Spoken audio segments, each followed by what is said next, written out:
Sir, good afternoon, sir. Sir, expire na to ni WE. Karon pa dito kayo yun, sir.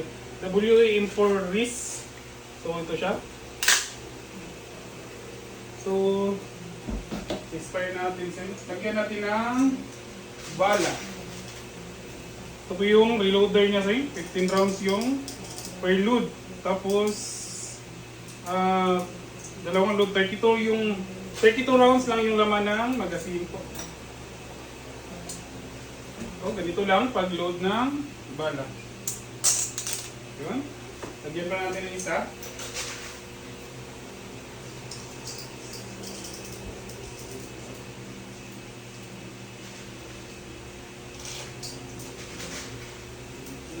Lagyan natin ng isang load. Yun. So, yung capacity ng magazine, 32 sir. Sir, paglagay ng gas, ganito lang shake.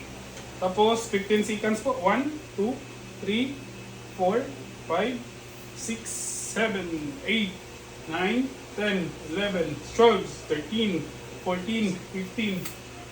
So, ganyan. So, loaded na po ito sir. Tapos, expire natin itong unit sir. So, kasa sir, dito po. Tapos, adjustment niya sir. Adjust po din ito. So, expire natin sir. Yun, lakas. Full auto sir. Dito din po, switch lang, full auto. Forward. Yun.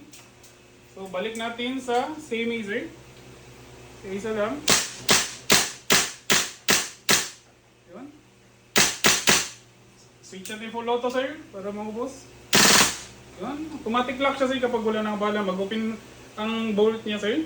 So pag ganyan sir, release lang magazine. Tapos press lang dito po. Slide lock. Tapos always trigger sir kapag tapos na siya. Yun siya sir. Goods na po yung unit sir. Ganito po siya paggamit. So GBB Rifle WE Made in Taiwan. Import Risk. Sir, thank you kayo. Ito po.